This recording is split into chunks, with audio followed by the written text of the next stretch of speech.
श्री गुरु गीता 44वां श्लोक।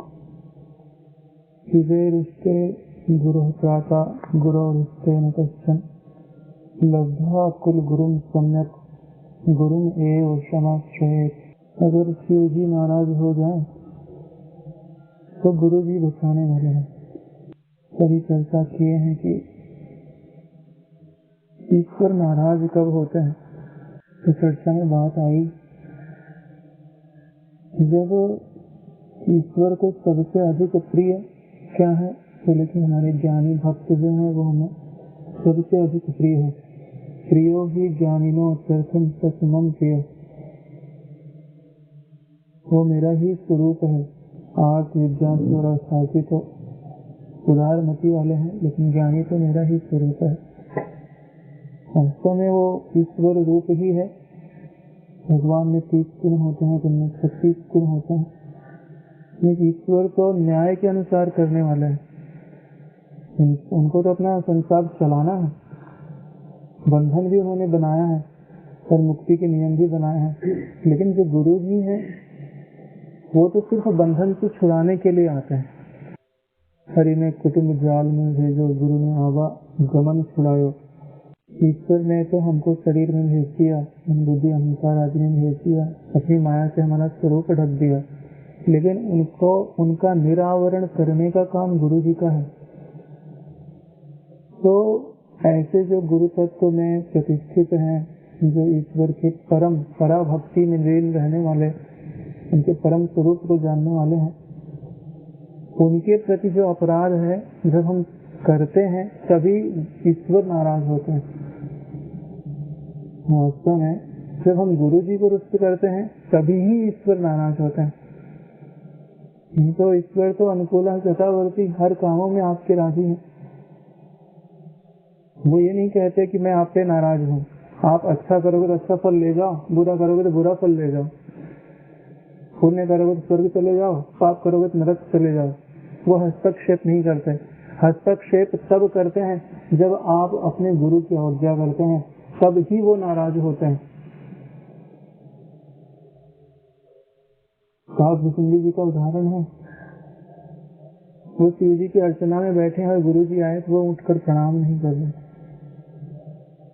इतना देखते ही शिव जी क्रोधित हो गए कि मेरी भक्ति कर रहा है कि मेरा अपमान कर रहा है। भाई, जिनको मैंने तुम्हारा कल्याण करने के लिए अनुकंपा करके, ईश्वर की अनुकंपा होती है तब वो हमको गुरु प्रदान करते हैं। कहते नहीं कि पिता से माता 100 गुनी सुख तो करती प्यार, माता से हरि 100 गुना, हरि से गुरु 100 बार। यानी कि जब ये गुरु के प्रेम को नहीं समझ पाया, जो इस सृष्टि में सबसे ज्यादा प्रेम आपको करते हैं, यानी कि ईश्वर से भी 100 गुना ज्यादा प्रेम गुरु जी का होता है आपके प्रति। अगर हम उनके प्रेम को नहीं पहचान पाए तो किसके प्रेम को पहचान पाएंगे? सबसे बड़े हितैषी तो वो हमारे वही हैं। जब हमने उनकी अवज्ञा कर दी तो हम किसके प्रति वफादार रह सकते हैं? तो वो सजा का पात्र तो हो ही जाता है। तो ईश्वर कहते हैं कि सबसे पहले सजा तो मैं ही दूंगा। और गुरु जी कितने करुणावान होते हैं कि सिंधु जी को जब उन्होंने बोला कि तू बार बार जन्मेगा और बार बार मरेगा, तो उन्होंने शिव जी से प्रार्थना कर ली, हाथ जोड़कर निवेदन किए कि नहीं, आप इनकी रक्षा करिए। बहुत उन्होंने विनय करने पर उन्होंने कहा कि ठीक है, ये जन्मेगा तो सही, लेकिन जल्दी जल्दी जन्मेगा और जल्दी जल्दी मरेगा। यानी कि रक्षा कर लिया उन्होंने। शायद गुरु जी की इतनी महिमा इसी कारण है कि वो अपने शिष्य को कभी भी कष्टों में नहीं देख सकते। एक माँ नहीं देख सकती, तो माँ से तो हरि ज्यादा प्यार करते हैं, और हरि से तो गुरु और भी ज्यादा प्यार करते हैं। तो वो आपको बंधन में कैसे देख सकते हैं, दुख में कैसे देख सकते हैं? बस आप एक बार कह दीजिए कि हम साधिमाम स्वहम प्रपन्नम। अर्जुन ये कह रहा है और फिर भी उसके बाद कह रहा है कि अब मैं युद्ध नहीं करूंगा। शरणागत भी है और अपना फैसला भी सुना दिया कि मैं युद्ध नहीं करूंगा। यानी वचन मात्र ही शरणागति ली है, फिर भी वो अपना स्वीकार कर लेते हैं और उसकी हर बात स्वीकार करते हैं। हाँ ठीक है, ये बात है, ठीक है, मन चंचल है तो कोई बात नहीं, हाँ चंचल है, लेकिन ऐसा करेगा तो ठीक हो जाएगा। प्यार, पुचकार, सत्कार देते हुए कुछ और लगाते जाते हैं। ये गुरु जी की महिमा है। इसलिए कहते हैं कि शिव जी नाराज हो जाएं तो गुरु जी बचाने वाले हैं, लेकिन अगर गुरु जी नाराज हो गए तो फिर बचाने वाला कोई नहीं है। अब बात यह आती है कि भाई शिव जी तो तब नाराज हो जाते हैं जब आपने गुरु जी की अवज्ञा कर दी, और गुरु जी कब नाराज होते हैं? वास्तव में जब हम अपना अकल्याण करने पर उतारू हो जाते हैं, जब हम अपने ही पांव पर कुल्हाड़ी मारने पर उतारू हो जाते हैं, तब हमको गुरु जी की क्रोध भरी आंखें दिखाई भर देती हैं। वास्तव में हमसे वो कभी क्रोधित होते नहीं हैं। बच्चा अंगार पकड़ने के लिए जाता है तो माँ खींच के थप्पड़ भी ठोक देती है। क्यों? क्योंकि उसने उसके हित की भावना है। साधु ते न होए न कारज हानि, ब्रह्म ज्ञानी पे कछु बुरा ना भया। शायद क्रोध शब्द गुरुओं के लिए, ब्रह्म ज्ञानियों के लिए बना ही नहीं है। वो तो जो करते हैं वो हमारी हित की भावना से ही करते हैं। हम स्कूल में पढ़ने के लिए एक बच्चा भेजते हैं तो जिस दिन टीचर से थप्पड़ खा के आता है तो हम कुछ बोलते नहीं हैं। क्यों? क्योंकि हमको पता है कि इसका हित है उसमें। तो जिन्होंने सारी सृष्टियां बनाई हैं, तो जब गुरुजी थोड़ा क्रोधित आंखों से कुछ कह भर दें तो ईश्वर क्यों आएंगे हाथ में हस्तक्षेप करने? क्योंकि हमारा हित है उसमें। ईश्वर और गुरु सिर्फ आपका हित ही चाहते हैं, तो बीच में क्यों डंगा लगाने के लिए आएंगे? क्यों बचाने के लिए जाएंगे? जिसमें आपका कल्याण हो, माता पिता उसमें ही राजी होते हैं। तो ईश्वर तो हमारा हित चाहते हैं, तो बीच में क्यों आएंगे? गुरु और शिष्य के बीच में आने का अधिकार किसी को नहीं है, ईश्वर भी नहीं है। और उसी में हमारा हित है, क्योंकि सबसे अधिक प्रेम गुरु ही करते हैं। और उनसे जो होता है शिष्य के लिए, चाहे वो क्रोध भरे वचन हो, चाहे प्रेम की पुचकार हो, वो हमारे हित के लिए ही है। तो शिव जी का ही नाम क्यों लिया कि सीधे रिश्ते विरुद्ध चाहते? वास्तव में जो शिव जी हैं वही प्रलय के देवता है। सबसे अधिक क्रोध प्रसिद्ध है तो शिव जी का प्रसिद्ध है। क्योंकि सृष्टि को नष्ट करना होता है तो तांडव नृत्य वही करते हैं। इसीलिए कि जब सबसे में भयंकर जब शिव जी के क्रोध से गुरु जी रक्षा कर सकते हैं तो किसके क्रोध से नहीं कर सकते। शायद यही कारण था कि शिव जी का नाम लिया। फिर कहते हैं लब्ध्वा कुल गुरुम सम्यक। यहाँ पे कुल शब्द आया है। कुल का मतलब संपूर्ण भी होता है और कुल का मतलब परिवार भी होता है। जब आपको पूर्ण गुरु मिल जाए, पूर्ण गुरु यानी कि आपको ब्रह्म ज्ञानी गुरु मिले, जिनके एक बार दर्शन करने से ही आपके मन में शांति ज्ञान उत्पन्न होने लगे, जब ऐसे गुरु मिले और बराबर लक्षणों से आपको लगने लगे कि हाँ ये वही हैं जिनको कब से तलाश थी, तो उनकी पूरी तरह से शरण चले जाएगी। अपना मन उनको अर्पित कर दीजिए, अपनी बुद्धि उनको अर्पित कर दीजिए। मन अर्पित करने का मतलब है आपकी समस्त भावनाएं उन्हीं को केंद्रित हो जानी चाहिए। बुद्धि का मतलब है आपकी जितनी भी मान्यताएं आज तक बनी थी उन सब को छोड़ करके उनके ज्ञान के अनुसार अपनी मति बना लीजिए। आपके निर्णय अब गुरु जी के निर्णयों के आधार पर होने चाहिए। जब हम मन और बुद्धि उनको अर्पित कर देते हैं तब हम उनके प्रिय होने लगते हैं। मई अर्पित मनोबुद्धि यह भक्ता समय प्रिय। और जब हम तात्विक रूप से देखते हैं कुल का मतलब क्या हुआ? बोले परिवार। परिवार में क्या क्या आता है? वास्तव में जो हमारा शरीर है ना, ये परिवार ही है। 5 ज्ञानेंद्रियां, 5 कर्मेंद्रियां, मन बुद्धि अहंकार, इतनी सारी चीजें, इतने सारे लोग रहते हैं। ये क्या है? बोले क्षेत्र है। इसको जो जानता है वो क्या है? बोले क्षेत्रज्ञ है। तो आपके परिवार में सबसे बड़ा क्या है? बोले कुल गुरु। और इस परिवार में सबसे श्रेष्ठ क्या है? बोले क्षेत्रज्ञ है। बोले समाश्रय, क्षेत्र को छोड़ करके क्षेत्रज्ञ की शरण चले जाइए,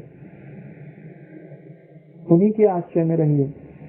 यानी हमेशा इन सारी इंद्रियों को, मन को, बदलाहट को जानने वाले आपकी गुरु बुद्ध्यात् मनोनान्यत्, आपकी आत्मा में जो गुरु बुद्धि है, आत्मा में जो गुरु तत्व प्रतिष्ठित है, उसी की शरण में रहिए, अपने साक्षी स्वरूप में रहिए। गुरु से अभिन्न रूप से रहिए।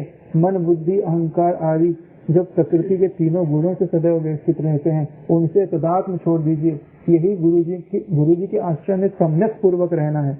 कुल गुरुम समाश्रय, ये जो शरीर मन बुद्धि आदि परिवार है, इनमें जो सबसे श्रेष्ठ अर्थात क्षेत्रज्ञ है, जो संपूर्ण रूप से स्थित है, उन्हीं के आश्रय में भली भांति रहिए। ये गुरु जी की शरण में पूरी तरह स्थित होना है। गुरु जी का 45वां श्लोक है। गुकारं च गुणातीतं गुकारं रूपवर्जितं, गुणातीतं अरूपं च यद्यात् स गुरुस्मृतः। गुकारं च गुणातीतं, गुकार शब्द गुणातीत स्थिति का हो सकता है, क्योंकि गुरु शब्द में दोनों अक्षर आता है, गुकार भी आता है और रुकार भी आता है। गुकार गुणातीत कह देता है और रुकार रूपातीत कह देता है। वास्तव में ये जो सृष्टि हुई है, इनमें से दो ही चीजें तो हैं। प्रकृति के 3 गुण हैं और उनसे ही नाम और रूप का सृजन होकर के सारी सृष्टियां बनी हुई। तीनों गुणों जिनका वर्णन विदित कहने किया इतनी अच्छी तरीके से, सत्य है, रज है, तम है। अपना शरीर भी इन तीनों गुणों से ही मिलकर बना हुआ है। ज्ञान इंद्रियां सत्व गुण को दर्शाती है, कर्म इंद्रियां और रजोगुण को दर्शाती है। बाकी का जो शरीर है वह तमोगुण का कार्य है। जैसे पूरी सृष्टि बनी हुई है, इसमें भी सात्विक लोक हैं, राजस लोक हैं, रासायनिक लोक हैं। सात्विक प्राणी है, देवता आदि सात्विक प्राणी में गिना जाता है। राजसी प्राणी में मनुष्य आदि गिने जाते हैं। तामसिक प्राणी में असुर आदि, नाग आदि गिना जाता है। ये पूरी जो सृष्टि बनी है वो तीनों गुणों से ही बेष्टित है। और मनुष्य के अंदर ही देख लीजिए तो उसकी भावनाएं भी सात्विक हो सकती है, राजस हो सकती है, तामस हो सकती है। बाहर से आकृतियां तो एक जैसी दिखती है कि हाँ हाथ पाँव नाक सबके पास है, लेकिन गुणों के कारण उनकी भावनाएं अलग हैं, उनके विचार अलग हैं, उनकी गतियां अलग हैं। आपकी इस संसार चक्र में ऊंचाई है कि नीचाई है, यह सब आपके गुणों पर निर्भर करता है कि आप किस गुण में हो तो आप उस लोक के अधिकारी हो, उस सुख के या उस दुख के अधिकारी हो, या आपके गुणों के ऊपर निर्भर करता है। तपस्या आदि करके अपने कम रज गुणों को नियंत्रित करते हैं, जब शत्रुगुण बढ़ाते हैं तो ऊपर के लोगों को प्राप्त होते हैं, और फिर वो शत्रुगुण जो हमारा कम हो जाता है, पुण्य कम हो जाते हैं, तो फिर से नीचे आना पड़ता है। ये चक्र चलता रहता है। इन तीनों गुणों से हम पार नहीं हो पाते। तो जो इन तीनों गुणों से पार इस सारी सृष्टि का सर्जक है, पालक है, संहारक है, वह जब हमको इनसे निकालना चाहता है, वास्तव में तो गुणातीत है, रूपातीत है, जैसा भी वहाँ पे कहा ही है कि इन सबसे बहुत परे है, असंग है, अलग है। और जब वो हमको इनसे निकालना चाहता है, अपने पास लेके आना चाहता है, तो वह निर्गुण होते हुए भी गुणात्मक दिखाई देता है। पहला श्लोक था, रूपातीत होते हुए भी रूप को स्वीकार कर लेता है। कितनी करना है कि कोई अपना स्वरूप छोड़ करके नीचे आ जाए। गुणातीत होते हुए भी गुणों में दिखने लगे, रूपातीत होते हुए बदलने वाले रूप को स्वीकार कर ले। यह तो प्रीति के कारण ही है। कल विदित ने बोला था ना कि भाई ईश्वर क्यों आ जाते हैं इस धरती पर, बोले कि तो भक्तों के कारण ही वो इस धरती पे आते हैं। केवल प्रेम ही है जो उनको यहाँ पर आप का उद्धार करने के लिए खींच के ले आते हैं। हरि व्यापक सर्वत्र समान है, प्रेम से प्रकट हो जाता है। कहते हैं कि भाई बादल बरसते कहाँ जहाँ हरियाली होती है, जहाँ प्रेम होता है वही उनका प्रागट्य होता है। नहीं भारतवर्ष में ही ईश्वर के क्या होता है, दूसरी जगह क्यों नहीं, तो गैर है दूसरी जगह नहीं, जहाँ पर उनको प्रेम करने वाले होते हैं इसके लिए होते हैं। गुणातीत होते हुए भी गुणों को स्वीकार कर लेना, रूपातीत होते हुए रूपों को स्वीकार कर लेना। बोले क्यों स्वीकार कर लेते हैं? बोले क्योंकि आपको गुणातीत बनाना है, आपको रूपातीत बनाना है। कोई कीचड़ में गिरा हुआ हो तो उसको निकालने के लिए वहां जाना पड़ता है, हाथ पांव में कीचड़ लगाना पड़ता है।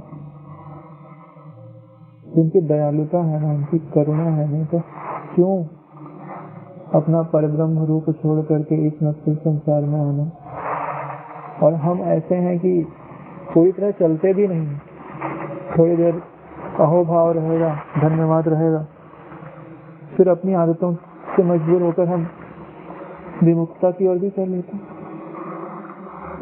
फिर गुरु जी समझाते हैं, फिर प्रेम देते हैं, कुछ कहा देते फिर समझते हैं।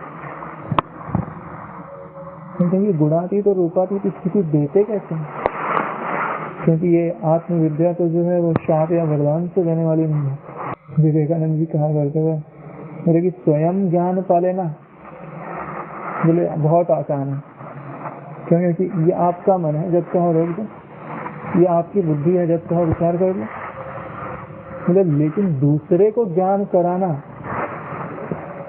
इससे कठिन काम कोई नहीं है, क्योंकि उसके मन पे आपका नियंत्रण नहीं है। वो चाहेगा तब भावना करेगा, उसके बुद्धि पे आपका नियंत्रण नहीं है। जब चाहेगा तब विचार करेगा और जैसा चाहेगा वैसा विचार करेगा। नहीं कि पत्थर को मूर्ति बनाना आसान है, क्योंकि वो फरियाद नहीं करता, शिकायत नहीं करता। लेकिन एक जीवित अंतःकरण को ब्रह्म बनाना, ये तो भाई सद्गुरुओं का ही काम है, जिनके अंदर अथाह प्रेम होता है। ये प्रेम ही है जो आपको विवश करके ब्रह्म की ओर ले जा सकता है। क्योंकि हम तो अपने इस प्रकृति के गुणों में इतने रचे पचे हैं कि इनको हम कभी छोड़ना ही नहीं चाहते। हमको ये पता, ये महसूस ही नहीं होता है कि इन गुणों से परे कोई दिव्य सुख है, कोई शाश्वत सुख है। ये तो हम श्रद्धा और विश्वास से मानते हैं कि हाँ है, और उस ओर चलते हैं। और गुरु जी का प्रेम पुचकार ही है जो हमको उस ओर लिए जाती है। नहीं तो थोड़ी दूर चलने बोले कुछ दिखाई नहीं दे रहा है। वास्तव में दिखेगा कैसे? वो तो देखने वाला है। अब कुछ नहीं बोलते कि अनदेखा राज्य है, अनमिला पिया है, जो भी दिखता है हम समझते कि मंजिल यही है। गुरु जी सत्संग सुनाते सुनाते, समझाते समझाते बताने लगते हैं, बेटा देखो इन सारे गुणों का प्रभाव किस पर पड़ता है। तो पता चला कि शरीर पर पड़ता है, मन पर पड़ता है, बुद्धि पर पड़ता है। मेरे से कहते हैं कि हाँ ये तेरा दृश्य है। अच्छे विचार आए वो भी चले जाते हैं, मध्यम विचार आए वो भी चले जाते हैं, और बुरे विचार आए वो भी चले जाते हैं। बुरे विचार तमोगुण का कार्य है, मध्यम विचार रजोगुण का कार्य है, सात्विक विचार बहुत भलाई के काम के विचार आ रहे हैं वो भी सत्वगुण के कारण। बेटा जब तक इनके आने जाने से ये तब तक प्रभावित नहीं करते जब तक इनसे जुड़ता नहीं है, जब तक इनको तो क्रियान्वित करने की ओर नहीं जाता। पता था ना योग वशिष्ठ में ये विचार आकर चले जाते हैं, परंतु बाहर उत्पन्न जन्म की सामर्थ्य नहीं रखते। कब? जब हम इनसे असंगता का गुण अपने अंदर विकसित कर लेते हैं। और गुरु जी अपने ज्ञान के द्वारा हमको अपने असंग स्वरूप की ओर हमारा ध्यान दिला देते हैं कि बेटा तू असंग है, तो इनको देखने वाला है, इनसे अलग है। मन में आने वाली वृत्तियों का आकार दिखाई देता है, थोड़ी देर में लीन हो जाता है। वो रूप दिखा और मिटा। बचपन का शरीर दिख रहा था, अभी नहीं है। युवावस्था का शरीर दिख रहा है, वो भी ढल रहा है, बदल रहा है। रूप को जो बदलने वाला देख रहा है वो रूप से अलग है, जो गुणों को बदलने वाला देख रहा है वो गुणों से अलग है। चलो ऐसा मैं हूं तो ऐसा तू ही है। और उनका संकल्प और उनका ज्ञान दोनों मिलाकर हमको गुणातीत रूपातीत स्थिति में स्थित कर देता है। यही उनकी अनुकंपा है। इतना करने के लिए वो हमको गुणों में दिखते हैं, हमको रूपों में दिखते हैं। श्री गुरु गीता 46वां श्लोक, इससे हम चर्चा कर रहे हैं। अत्रिनेत्रः शिवः साक्षात् द्विबाहुः च हरिस्मृतः यो अच्युतः वदनो ब्रह्मा श्री गुरु अच्युतः। यहाँ पे कहते हैं कि जो गुरु जी हैं, शिव जी में तो 3 नेत्र हैं, जो 2 नेत्रों को धारण करते हुए भी साक्षात शिव रूप ही है, ऐसा शिव जी कह रहे हैं। शिव जी जिस काम को 3 नेत्र धारण करके करते हैं, वो काम गुरु जी सिर्फ 2 नेत्र धारण करके ही कर देते हैं। ये गुरु जी की उत्कृष्टता हुई। किसी के पास साधन ज्यादा हो और वो बड़ा काम कर जाए, और किसी के पास साधन कम हो और वो भी उतना बड़ा काम कर जाए, तो ये उनकी श्रेष्ठता है। उनके पास तो 3 नेत्र हैं, गुरु जी के पास 2 ही नेत्र हैं, और फिर भी वो शिव जी का काम करता है। शिव जी का काम क्या है? यह सृष्टि जब रहने योग्य नहीं रह जाती, तो उसका प्रलय करके फिर से नया सृजन हो, नई चीजें बने और उत्कर्ष हो, इसके लिए शिव जी हैं। ब्रिटिश भाई ने प्रसंग डाला, वो बहुत तात्विक है और हम सबके मनन करने योग्य है कि भाई शिव जी ने अपना तीसरा नेत्र कब खोला? कि कामदेव उनकी समाधि को भंग करने के लिए आए, उनको विक्षेप में डालने के लिए आए, तो उन्होंने तीसरा नेत्र खोल करके काम का दहन किया है, काम को जला दिया है, काम नष्ट हो गया। और वही तीसरा नेत्र जब राम जी का विवाह हो रहा है, तब भी उन्होंने खोला है। वहां पर तो काम जल गया, और वहां राम जी के विवाह में खोलने पर वहां तो कोई क्षति दिखाई नहीं दे रही। तो यह जो तीसरा नेत्र है, वो सिर्फ क्रोध का या अग्नि का प्रतीक नहीं है, वह ज्ञान अग्नि का प्रतीक है। क्योंकि ज्ञान किसको नष्ट करता है? बोले अज्ञान को नष्ट करता है। शेष क्या रहता है? बोले जो रहता है वो ज्ञान ही शेष रहता है। यह विचार रूपी नेत्र है, यह ज्ञान रूपी नेत्र है, यह प्रकाश रूपी नेत्र है, जो अंधकार को नष्ट कर देता है। ये काम, क्रोध, लोभ, मोह आदि जो संसार के विकार हैं, वह गुरु प्रदत्त तृतीय नेत्र से नष्ट हो जाते हैं। गुरु जी ने तो 3 नेत्र स्वयं धारण करके रखे हैं। गुरु जी तो शायद वो तीसरा नेत्र अपने मस्तक से निकाल करके अपने शिष्यों को दे देते हैं, ये लो, इस नेत्र को धारण करो। इन 2 नेत्रों से जो तुमने द्वैत बना रखा है, ये गुरु प्रदत्त तीसरा नेत्र ले लो, विचार रूपी नेत्र ले लो। मेरे सत्संग वचनामृत को अपने हृदय में रख करके उनको विचार करोगे तो तुमको तीसरी दृष्टि मिलेगी, जो इस समस्त जगत को बाधित करने वाली है।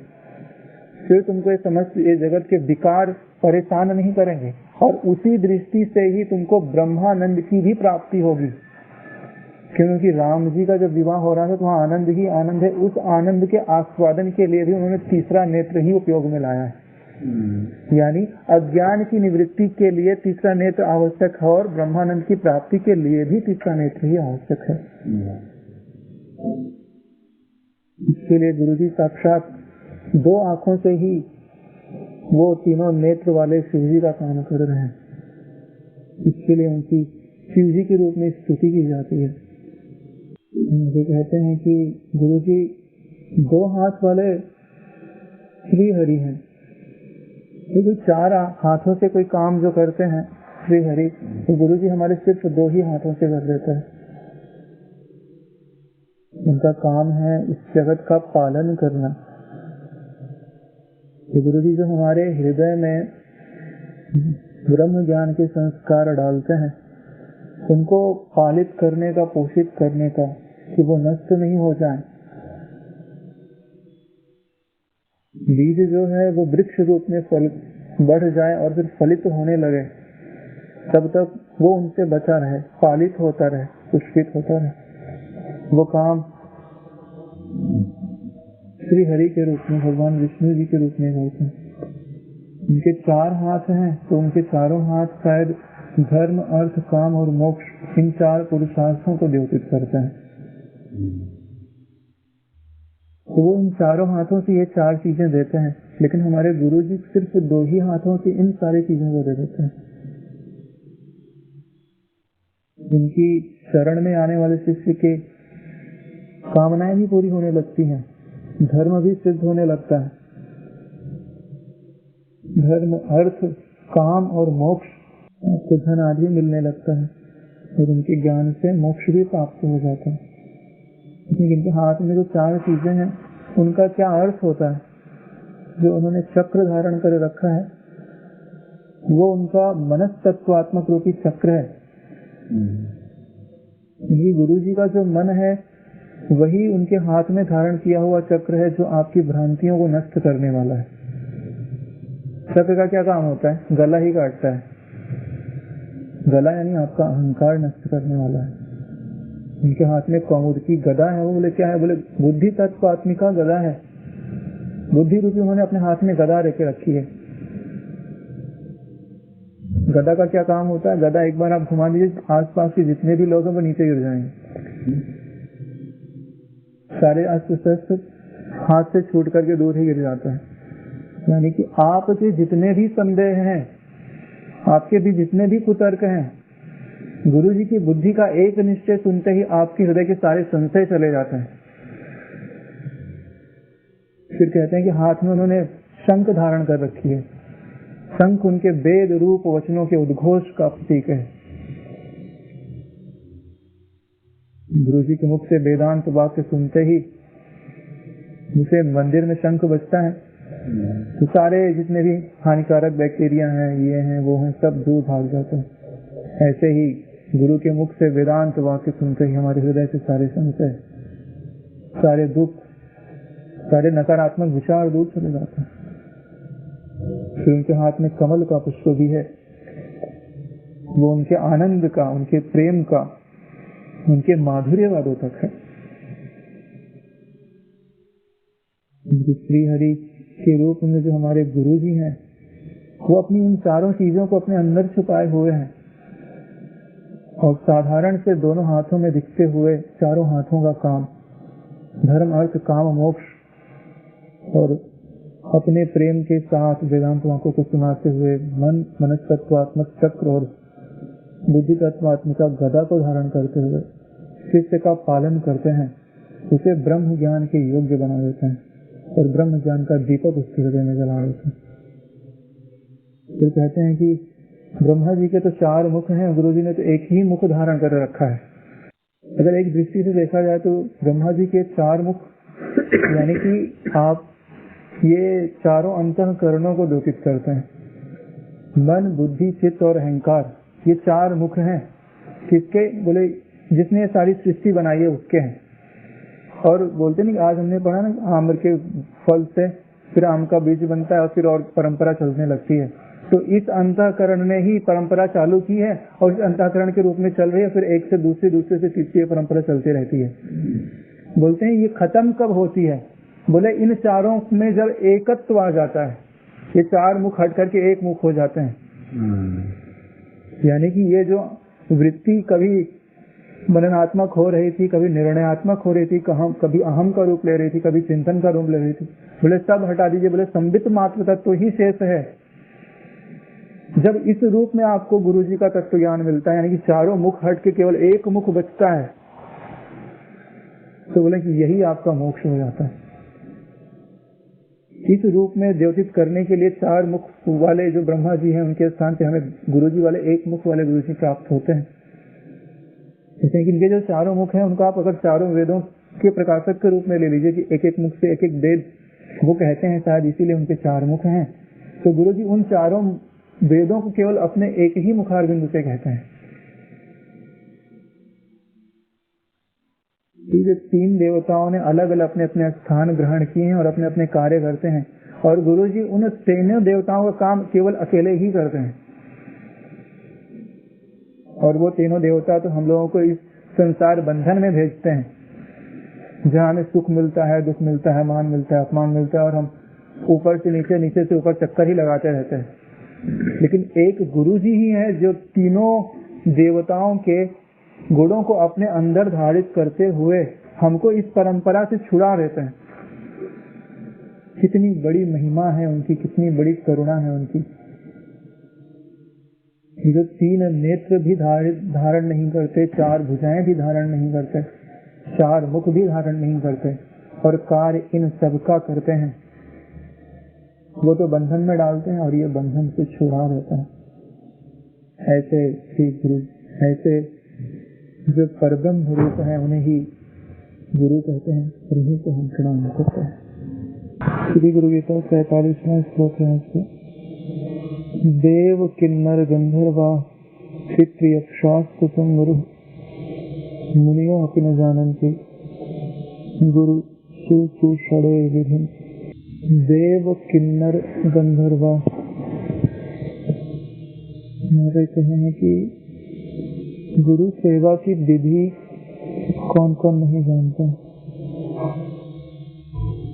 ये सब मनुष्य से ऐसी जातियां हैं, देवता है जो स्वर्ग में निवास करते हैं, किन्नर, गंधर्व, पितृ, यक्ष, सुंदरु और मुनि।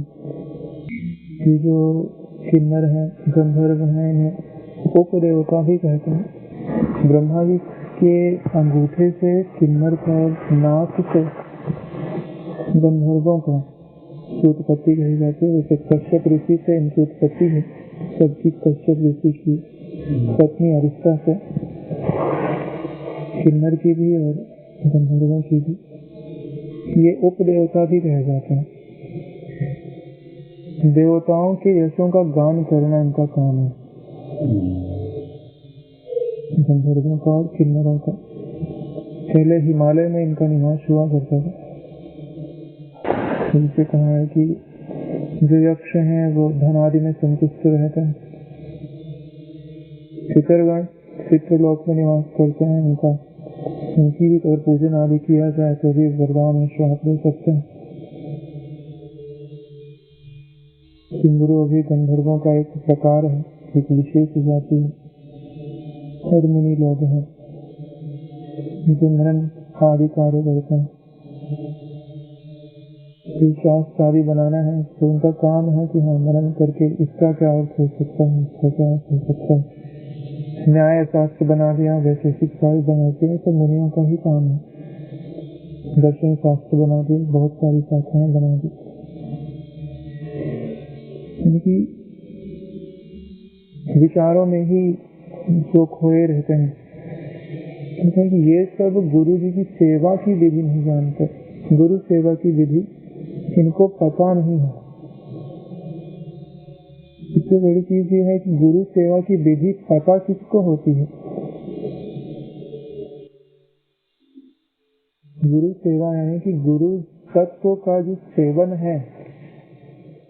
गुरु सेवा हम लेते हैं कि गुरु जी ने जो कहा हम वो करें, ये गुरु सेवा का रूप है। वास्तव में इसका तत्व क्या है कि गुरु जी अपने आप को आप में समाहित करने के लिए, जैसे हम वायु का सेवन करते हैं ना, तो वायु हमारे अंदर प्रवेश कर जाती है। हम जल का सेवन करते हैं, जल हमारे अंदर प्रवेश कर जाता है। सेवन का मतलब होता है उसको पूरा का पूरा ग्रहण कर लेना। गुरु सेवा मतलब होती है गुरु जी का ही सेवन कर लेना, गुरु जी को ही अपने अंदर आत्मसात कर लेना। इसके लिए हम दृष्टि से, श्रवण से, कानों से सुन करके, हाथ से कर्म करके, मन से भावना करके, बुद्धि से निर्णय करके, इन सबको गुरु आज्ञा में रख करके गुरु जी के अनुसार चलाते हुए गुरु जी को ही अपनी आत्मा में धारण कर लेते हैं। अपना अहम ही गुरु जी में समर्पित कर देते हैं। ये गुरु सेवा होती है। यानी कि हमारा अहम मिट जाना, गुरु जी का ही वर्चस्व स्थापित हो जाना सदा सदा के लिए, ये गुरु सेवा है। गुरु सेवा सिर्फ किसी दो कुछ क्रियाओं की आवृत्ति मात्र नहीं है। गुरु सेवा अपने व्यक्तित्व का पूर्ण विसर्जन है। अगर व्यक्तित्व का पूर्ण विसर्जन हुआ होता तो क्या देवता देवता होते? वास्तव में गुरु जी की सेवा की जो विधि है वो कौन जानता है? बोले गुरु ही जानते हैं। क्यों? क्योंकि गुरु जी किसी गुरु जी की कृपा से ही गुरु जी बने, और वो भी किसी गुरु जी की कृपा से ही गुरु जी बने। यानी कि आपको गुरु आपके गुरु ने बनाया है, यानी कि आपने गुरुत्व जाना है तो अपने गुरु जी की कृपा से जाना है। यानी कि वो जानते थे तभी तो आपको उनसे मिला। और कहते हैं कि यो गुरु शिव प्रोक्तो, जो गुरु जी हैं वही शिव है। यही कारण है कि उन्होंने गुरु गीता कही है। किस लिए? कि आपको गुरु सेवा की विधि मिल जाए। ये जो गुरु गीता है ये गुरु सेवा की विधि है, और मिलती किससे है? बोले गुरु जी से ही मिली है, क्योंकि शिव जी जो है वो गुरु रूप ही है। देखिए इन जिन्होंने इतने सारे नाम गिनाए हैं, योग वशिष्ठ में भी आता है कि उन देवताओं को धिक्कार है तो भोगों में ही लगे, उन यक्षों को धिक्कार है तो धन आदि में लगे, पद प्रतिष्ठा में लगे हुए हैं। उन गंधर्वों को धिक्कार है जो अपनी गायन की शक्ति को किसी दूसरे को प्रसन्न करने के लिए लगा रहे हैं, अपने आत्मदेव की ओर नहीं आते। उन मुनियों को भी धिक्कार है जो अपनी बुद्धि की चतुराई को वाद विवाद में खर्च कर रहे हैं, शास्त्रार्थ में खर्च कर रहे हैं। क्यों? क्योंकि इन लोगों ने अपना हम गुरु चरणों में विसर्जित नहीं किया, तभी तो इनकी ये संज्ञाएं बची हुई हैं। वास्तव में जो गुरु जी की सेवा की विधि है वो उनका सत्शिष्ट जानता है, वो भी उनकी कृपा से जानता है कि गुरु जी का सेवन गुरु तत्व को आत्मसात कैसे किया जाता है। यही कारण है कि देवता ने भोग आदि चाहा तो स्वर्गस्थ चले गए, स्वर्ग में स्थित हो गए, वहां पे भोग आदि भोगते हैं जब तक तो उनके पुण्य है। किन्नर आदि गायन में लगे हुए हैं, वो भी ये सोचने का प्रयास नहीं करते, गुरु जी की शरण नहीं जाते, उसकी आवश्यकता ही नहीं समझते। अगर जाते तो उनकी किन्नर उपाधि खत्म हो जाती, उनकी देवता उपाधि खत्म हो जाती, उनकी पितर उपाधि खत्म हो जाती, उनकी यक्ष उपाधि खत्म हो जाती, तुम्बरु उपाधि खत्म हो जाती, और मुनि उपाधि भी खत्म हो जाती। क्या उपाधि बचती? केवल ज्ञान मात्र स्वरूप ही बचते, और कोई उपाधि उनके लिए कहीं नहीं जा सकती। जो ब्रह्म ज्ञानी है उनके आगे न देवता लगता है, न गंधर्व लगता है, न पितर लगता है, न यक्ष लगता है। वो है तो सर्वात्मा है, और नहीं है तो सबसे परे है। ये गुरु सेवा की विधि, यानी कि ये गुरु जी की शरण नहीं आते। अगर आते हैं तो किस लिए आते हैं? बोले गुरु तत्व के लिए नहीं आते, गुरु जी की सेवा, गुरु तत्व का सेवन करने के लिए नहीं आते, उनसे लौकिक वस्तुएं प्राप्त करने के लिए आते हैं, और वही प्राप्त करके अपनी एक एक उपाधियों में उलझे रहते हैं। गुरु सेवा की विधि वही जानता है जो गुरु जी जो देना चाहते हैं उसके लिए गुरु जी के समीप जाए और उनकी आज्ञा के अनुसार उनका सेवन करे, क्रियाओं के माध्यम से, भावनाओं के माध्यम से, विचार के माध्यम से, समर्पण के माध्यम से, प्रेम के माध्यम से। यही कारण है कि वही गुरु जी की सेवा की विधि जानते हैं, जो अपनी इन उपाधियों को धारण करके इन्हीं में ही अपना सुख मानते हैं, जो गुरु की सेवा की विधि नहीं जानते। श्री गुरु गीता 48वां श्लोक है। तार्किकः छन्दसः च एव देवज्ञः कर्मठः प्रिय लौकिकाः ते न जानन्ति गुरु तत्त्वं निराकुलम्। कल हमने पढ़ा था, हमने चर्चा की थी कि जो देवता है, किन्नर है, गंधर्व है, यक्ष है और मुनि है, गुरु है, ये गुरु जी के सेवन की विधि नहीं जानते।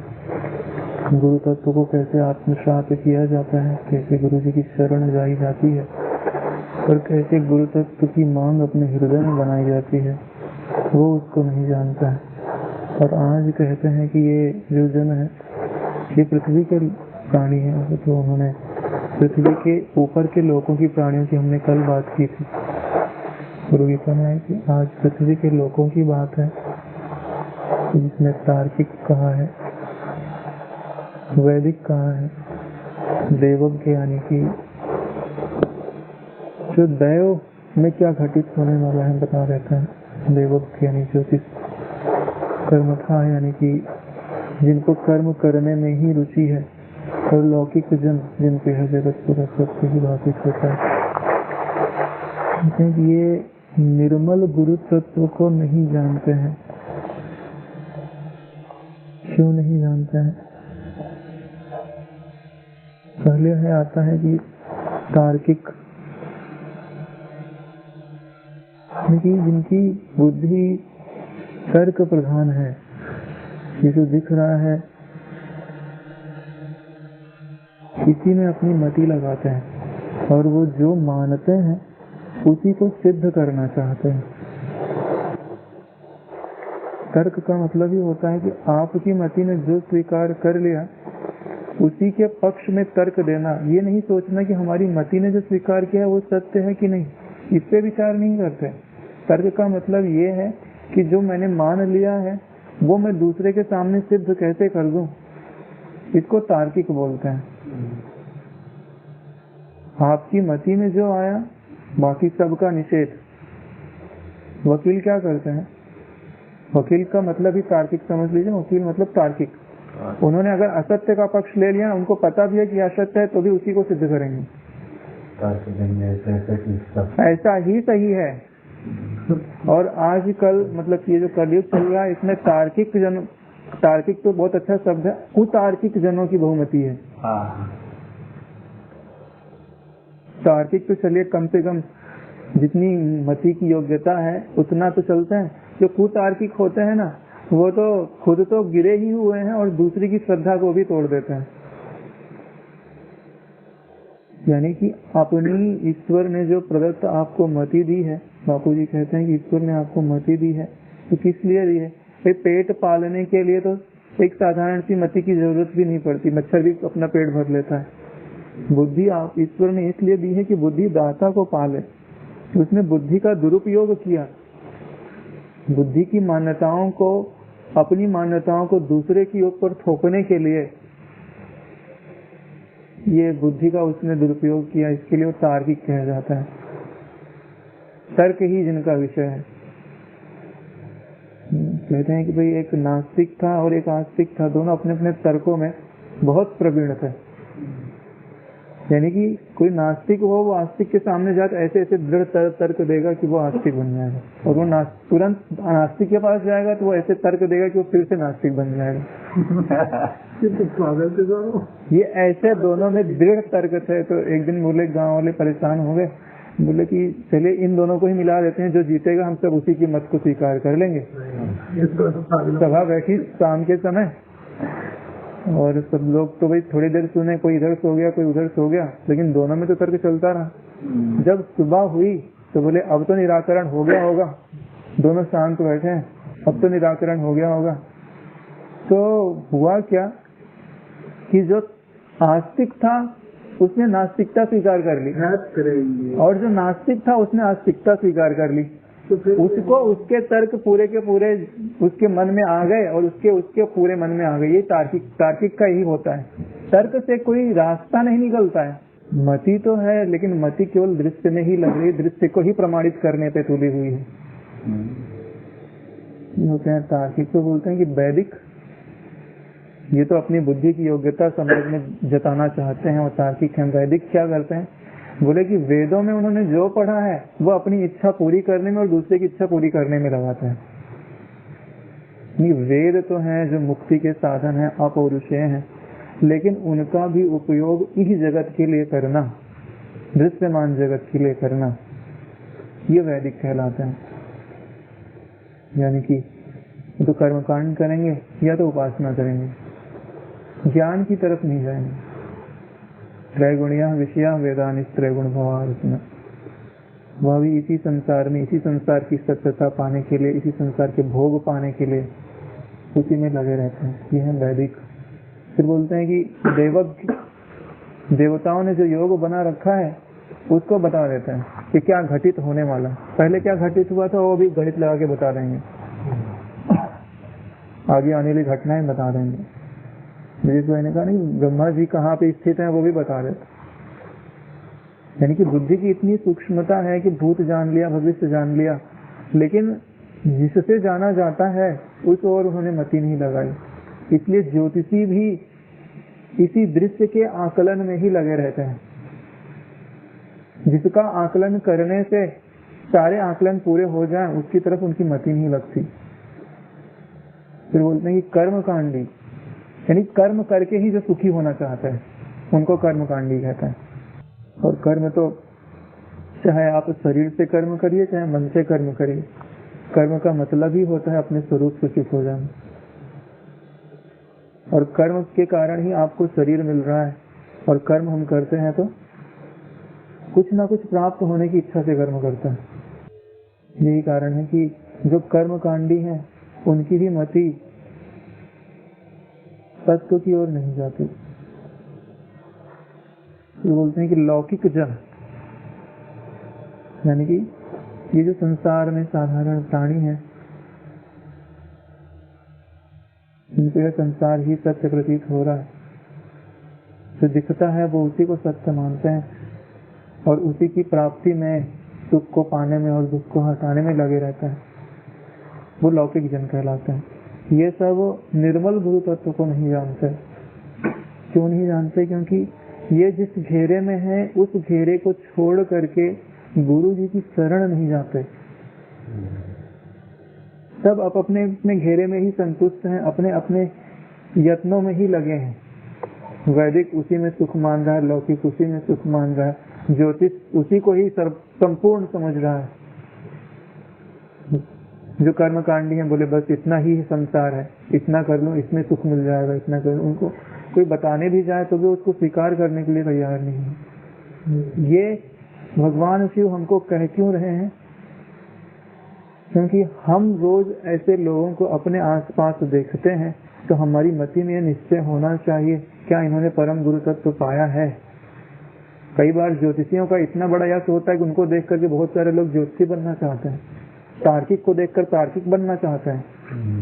कर्मकांडी को देखेंगे हाँ बहुत बढ़िया यज्ञ कर रहे हैं, ऐसे ही हम भी यज्ञ करें, हम भी सुखी हो जाए ऐसा करके। अरे लौकिक जनों ने बहुत पैसा कमाया, हम पैसा कमा के सुखी हो जाए।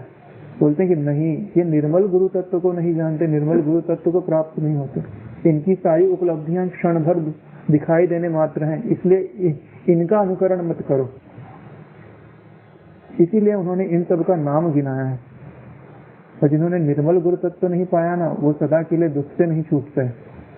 गुरु जी की शरण में जाकर के निर्मल गुरु तत्व उनसे प्राप्त कर लेना चाहिए। गुरु जी का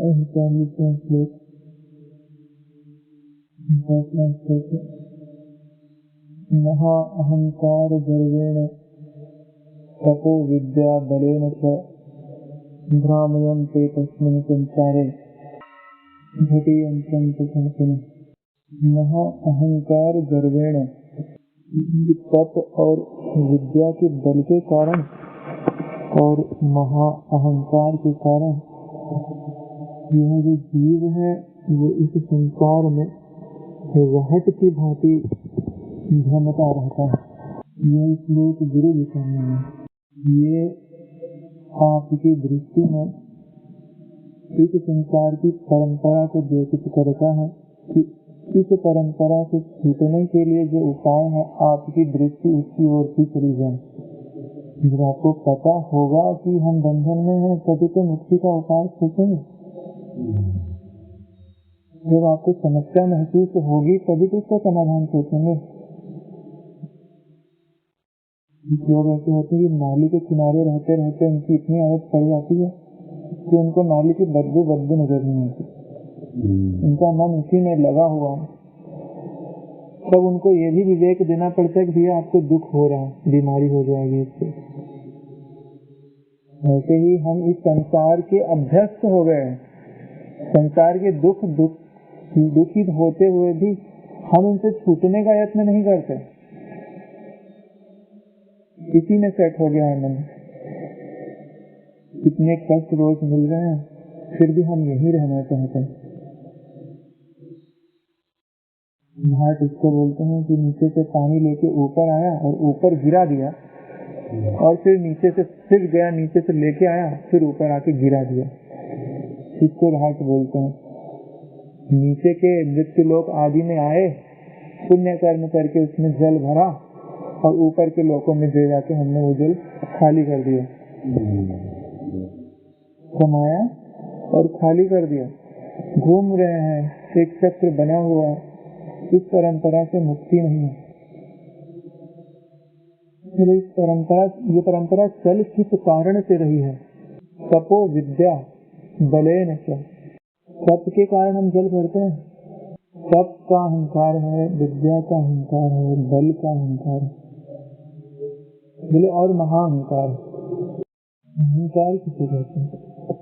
इससे पहले ये समझते हैं तुम चैतन्य है जो सारे दृश्यों का साक्षी है।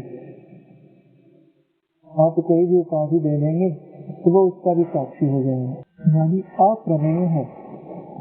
उसको प्रमाणित करने के लिए आप जितने भी प्रमाण दोगे, आप वो उन सब का साक्षी हो जाएगा, उनसे अलग हो जाएगा, पृथक हो जाएगा।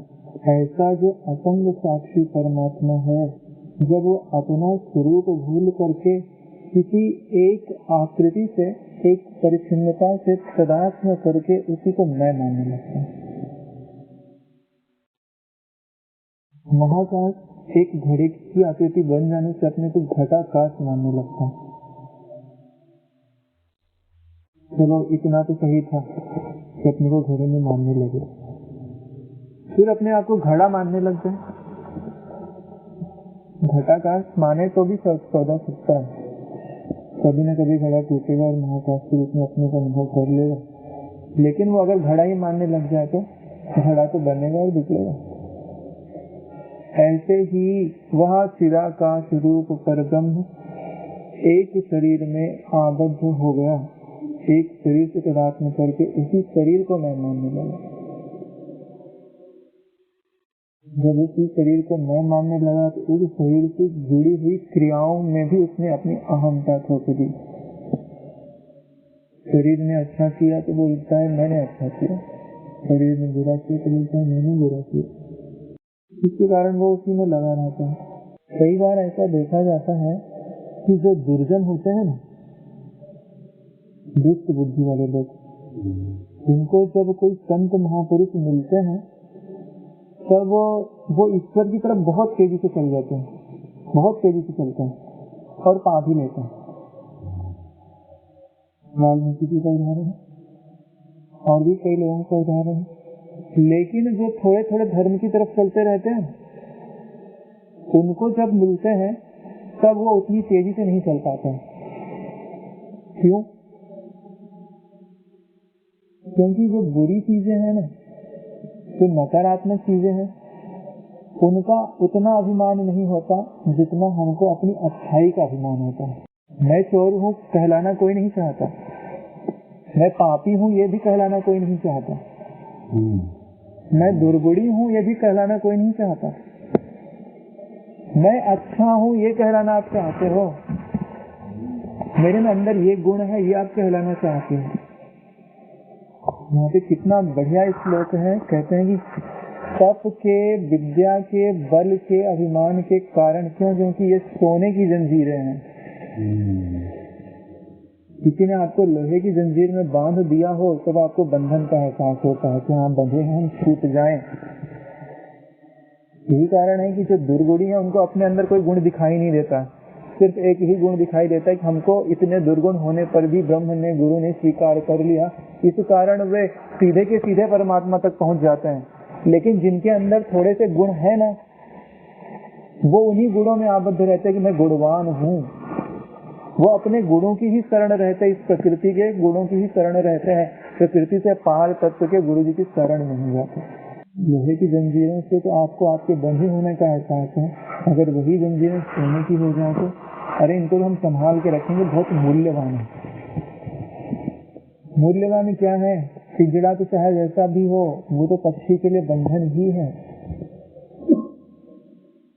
यही कारण है कि तप, विद्या, बल के, अहंकार के कारण, इनसे अपनी श्रेष्ठता दिखलाने के कारण, इन चीजों से अपने आप को जोड़कर विशेष मानने के कारण, जो सबसे विशेष में विशेष है, हम उनकी शरण नहीं जाते। जब हम उनकी शरण नहीं जाते तो इस परंपरा से छुड़ाएगा कौन? जो नीचे से ऊपर ऊपर से नीचे चलाए जा रहे हैं। गंधे को बंधा मिले छूटे कौन सा। जो छूटे हुए हैं उनकी शरण जाएंगे तभी तो छूट पाएंगे।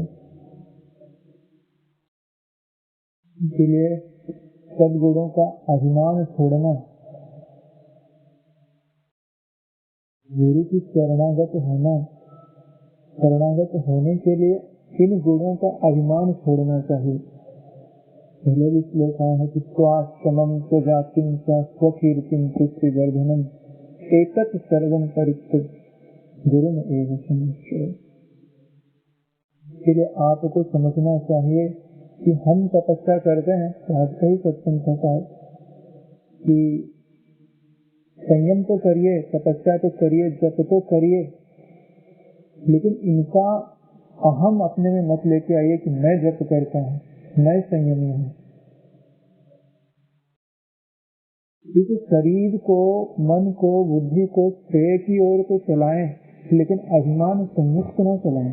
इससे आपका संबंध हटा करके चलाएं। देवं भूत्वा देवं यजेत, परब्रह्म रूप होकर परब्रह्म की उपासना करिए। जब आप ऐसा करेंगे तभी इस परंपरा से छूट पाएंगे कि आपको घटी यंत्र की भांति इस विफल संसार में एक कुचक्र के रूप में चलाई जा रही है। छूटने का कोई मार्ग ही नहीं। कोई गोले मार्ग से चले और अपनी मंजिल को पाले तो संभव नहीं है। जहाँ से चलेगा वहीं पहुंच जाएगा। इसलिए गीता के इस श्लोक की महत्ता समझते हुए अपने इस प्रकृति के गुणों की शरण न लेकर के गुणों से परे जो गुणातीत रूपातीत स्थिति देते हैं उन गुरुदेव की भली भांति शरण लेना चाहिए। गुरुगीता 50वां श्लोक है। यज्ञिनो अपि न मुक्तः स्युः न मुक्तः योगिनस्तथा तापसा अपि न मुक्ता गुरुतत्वात् पराङ्मुखा। याज्ञिक, तपस्वी और योगी अगर गुरु तत्व से विमुख हो जाए तो ये भी मुक्ति लाभ नहीं कर सकते। इनमें 3 का नाम लिया गया है। इसको याज्ञिक का नाम लिया गया है क्योंकि जब द्वापर युग का समय था तो उस समय यज्ञ की प्रधानता थी। सारे कार्य यज्ञ से ही किए जाते थे और यज्ञ का अपना महत्व भी है। आपका अनुष्ठान जब हम जप आदि करते हैं तो उसका दशांश हवन करना पड़ता है, यज्ञ करना पड़ता है, तब जाके वो अनुष्ठान पूरा माना जाता है। कोई भी शुभ कर्म होता है तो यज्ञ से ही उसकी परिसमाप्ति की जाती है। यज्ञ का मतलब ही होता है यज्ञन्ते इति यज्ञः। ईश्वर की पूजा के लिए जो कार्य हम करते हैं, उसकी प्रसन्नता के लिए जो हम कार्य करते हैं वो यज्ञ कहलाता है। यज्ञ का मतलब ही होता है यज धातु में अगर हम ना प्रत्यय लगा रहते हैं तो यज्ञ बनता है, यानी अर्पण करना। ये यज्ञ का मूल अर्थ है। यज्ञ में हम अग्नि में जो है देवताओं को जो प्रिय वस्तुएं लगती हैं उनका मंत्र सहित हवन करते हैं, तो ये यज्ञ कहलाता है। तो यज्ञ सकाम भी हुआ करते थे और निष्काम भी हुआ करते थे। अगर उनकी प्रसन्नता के लिए ही हम यज्ञ करते हैं, ये निष्काम है। अगर हम अपनी इच्छा रखकर यज्ञ करते हैं, जब द्वापर युग था तो उस समय से जो चलने वाले यज्ञ थे उनकी परिपाटी चलती ही रही। उनका जो तत्व था वो भूल गए और हमने सिर्फ क्रियाओं को ही यज्ञ मान लिया, जबकि हर एक कार्य जो ईश्वर अर्पण बुद्धि से किया जाता है वो यज्ञ कहलाता है। तो जो तत्व को नहीं जानते, देखिए इसमें जो याज्ञिक है, जो तपस्वी हैं और जो योगी हैं, वो अगर गुरु तत्व को नहीं जानते तो वो मुक्ति नहीं पा सकते। ये ऐसा क्यों कहा गया है? क्योंकि आपको इस संसार में याज्ञिक दिखाई देंगे, उनका बहुत बड़ा प्रभाव भी दिखाई देगा। तपस्वी भी दिखाई देंगे, उनका भी बहुत बड़ा प्रभाव दिखाई देगा। योगी भी दिखाई देंगे। जैसी चर्चा ही की गई है कि भाई बड़े बड़े यज्ञ करने वाले थे, जैसे दक्ष थे, दक्ष का नाम आया कि उस समय यज्ञ बहुत चलते थे, यज्ञ करते थे, लेकिन उनका उद्देश्य अपना अहम बढ़ाना रह गया, अपना अहम बनाना रह गया, विसर्जन करना नहीं रहा। तो उनसे उन्होंने शिव जी का अपमान किया, तो परिणाम दुनिया जानती है कि क्या हुआ। उनका सिर कट के बकरे का सिर लगा दिया गया। ये बताता है कि उनको पशु योनि की प्राप्ति हुई है। कहाँ तो देवता प्रजापति थे, पूरे पृथ्वी का पालन करने वाले, और कहाँ उनको पशु योनि की प्राप्ति हो गई। क्यों? क्योंकि वो गुरु तत्व से परांगमुख हो गए, शिव तत्व से उन्होंने द्रोह किया है। और शिव तत्व से द्रोह किस कारण होता है? क्योंकि जो क्रियाएं हम कर रहे हैं उन्हीं को हम सर्वस्व मान लेते हैं, और हम इस तत्व का विचार ही नहीं करते कि इससे भी श्रेष्ठ कुछ है क्या। याज्ञिक के बाद आता है कि तपस्वी। तपस्वी का अर्थ ही होता है कि जो अपने शरीर को, मन को एकाग्र करें। तपस्वी सर्वेश एकाग्रता परम तप। इस शरीर को कष्ट दे करके हमने उसको एकाग्र किया, मन को हमने एक जगह पर लगाया, ये तपस्या कहलाती है। लेकिन उसी को ही सर्वस्व समझ लेना और अपने आप को मैं तपस्वी हूँ, इस अहंकार से अपने आप को जोड़ के रखना। देखिए कि गजेंद्र मोक्ष का हम लोग पाठ करते हैं, तो कहते हैं कि भाई मनुष्य जो है पुकारता है, मनुष्य को स्मृति नहीं रहती मृत्यु के समय में कि वो पुकारे और इस पर आ जाए। तो वो ग्राह को कहाँ से इतनी बुद्धि आ गई कि वो अंत समय में मृत्यु सामने है तो भगवान को पुकारे और ईश्वर आ जाए, भगवान विष्णु आ जाए उसकी रक्षा करने के लिए। तो इनके पूर्व जन्म की कथा है कि वो एक राजा थे, तपस्या में लगे हुए थे। तो अगस्त ऋषि आते हैं, तब उनको अपने तप का ही अभिमान है, मैं तप कर रहा हूँ, मैं उठ करके नमन क्यों करूं। तो उसी अहंकार में वो बैठे रहे। तब महापुरुषों को आपका सब कुछ स्वीकार है, लेकिन अहंकार स्वीकार नहीं होता है, क्योंकि आप में और आप जिसको पाना चाहते हैं उस तत्व में बाधक है, तो अहंकार ही बाधक है। तो जो आपके प्रियजन है, स्वजन है, वो आपकी गलती तो निकालेंगे ही, वो क्यों आपको पतंग की खाई में गिरने देंगे। आपका अहंकार तो वो तोड़ेंगे ही। तब उन्होंने उनको श्राप दिया है कि तू ग्राह्य हो जा। तब उनकी प्रार्थना पर उन्होंने कहा, तुमको इस सब के कारण और मेरे दर्शन के कारण ईश्वर तत्व की स्मृति रहेगी, और उनकी प्रार्थना से वो आएंगे और तुम्हारी मुक्ति होगी। यानी कि जो तप है वो बुरा नहीं है, तप का अभिमान बुरा है। भगवान तो गीता में कहते हैं कि तपस्वियों में तप मैं हूँ। कब जब हम तत्व को समझें कि हाँ तप क्या है, यज्ञ क्या है, फिर कहते हैं कि योगी भी मुक्त नहीं हो सकते। योगी किसको कहते हैं? योगा चित्त वृत्ति निरोधा, जो मन की वृत्तियों को रोकने में ही लगे हुए हैं,